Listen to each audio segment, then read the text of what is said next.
Hi there and welcome to Somewhere in Time. Today going to be talking about the Seiko 5 Sports SRPD 63K1, and this is the bracelet for it. There's a reason it's there, because I'm going to start with, well, not really a moan, but I have changed out the strap on this one almost the moment I got it. The reason is, I mean, the strap that you get with it, the stock strap, as you can see, is completely brushed, which is fine. A little bit of polishing on this chamfered edge here. Got your locking clasp double pushers to a pressed steel clasp. Functional, just not that nice, if I'm honest. And at this price point, I think I may have expected a little bit more than that. Maybe I'm thinking that I'm going to be getting a little bit too much for my money. But anyway, we'll put that to one side, and the end links as well, because we don't need those. I'm going to bring in the watch.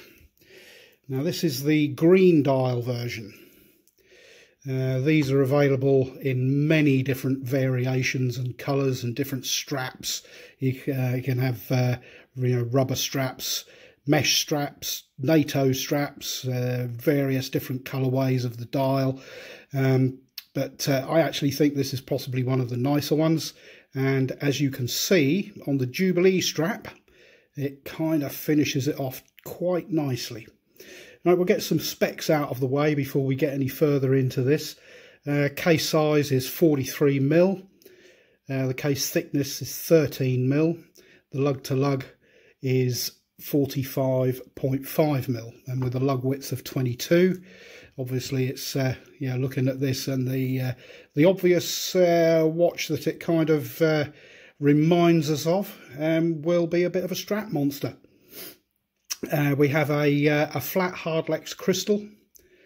It would have been nice to see sapphire, but maybe that is probably going a little bit too far. Sunburst dial, very nicely done, well executed. Seiko are extraordinarily good at that kind of thing. You've got your applied indices, which I understand people have been crying out for from the SKX. Well, there you go, you've got them, but it's not an SKX. Date and day at the 3 o'clock position. One pull on the crown to the first position, and turn it forwards and you change the date, turn it backwards, you change the day. One more pull and you'll hack the movement, and then you just adjust your time as normal. Obviously, it's a round case shape from a side profile. Some nice curvature going on there. It is pretty much an SKX case shape. And on that note, I mean, these things are water resistant to 100 meters. There have been people that complain that it's, well, they've replaced the SKX with something that's not as water resistant, it's not ISO certified. Well, really and truly, 100 meters is plenty, for what you're going to use it for. And trust me, if you spill your bottle of Evian on it while you're sat at your desk, it'll be fine. The bezel, we have a 120 click unidirectional dive time bezel, which I don't know if you can hear that, it's quite a smooth one. Nice operation. Very little back play on this one. No bounce at all. No lateral movement. So, yeah, this one's pretty good. The movement that's inside it, I shall open this up because we have an exhibition case back. And this is nice milled clasp on the aftermarket Jubilee strap. But there's your case back with the venerable 4R36 Seiko movement in there, beating away quite nicely at 21,600 vibrations per hour. Screw down case back, so it's gonna be fine for pretty much every day. You know, 100 meters. Nobody really needs any more than that. You know, you can take it in a swimming pool; it'll be fine.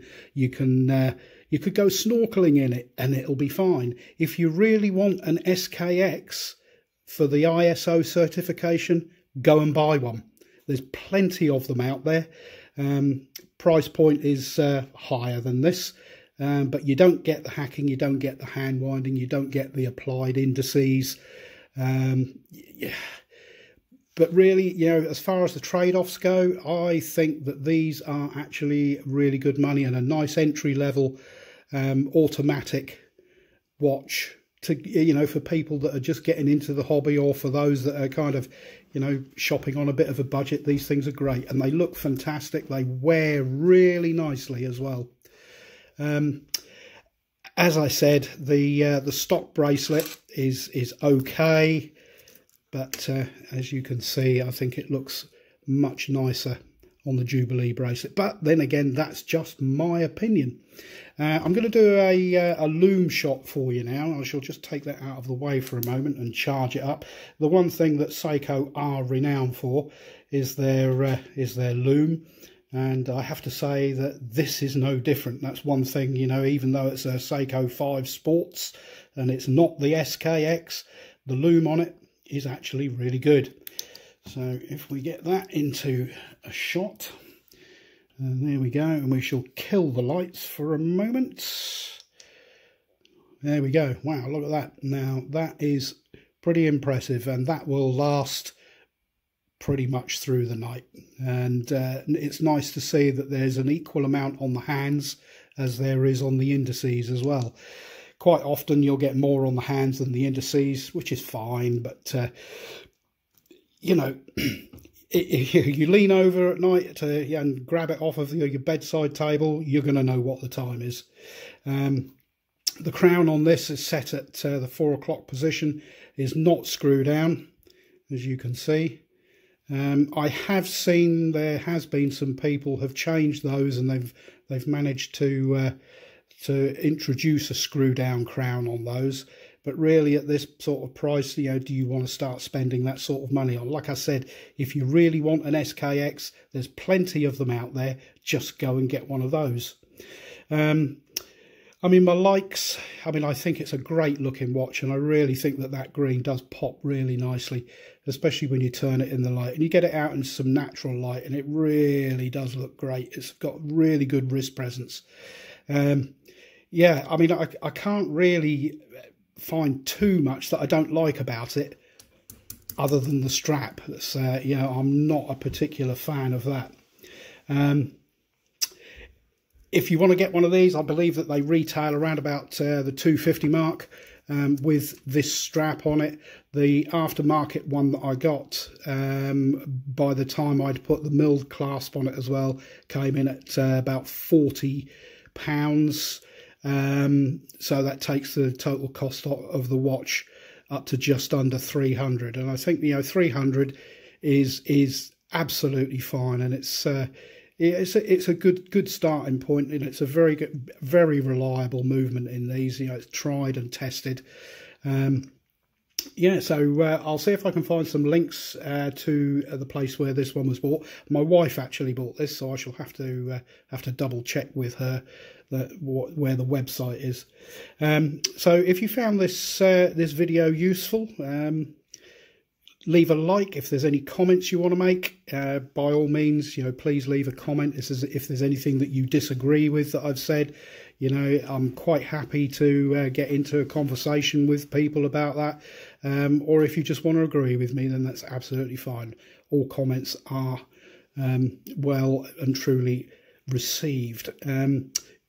If you'd like to subscribe to the channel, that would be great, and click the notification bell as well, and you'll get notified when I upload any more content.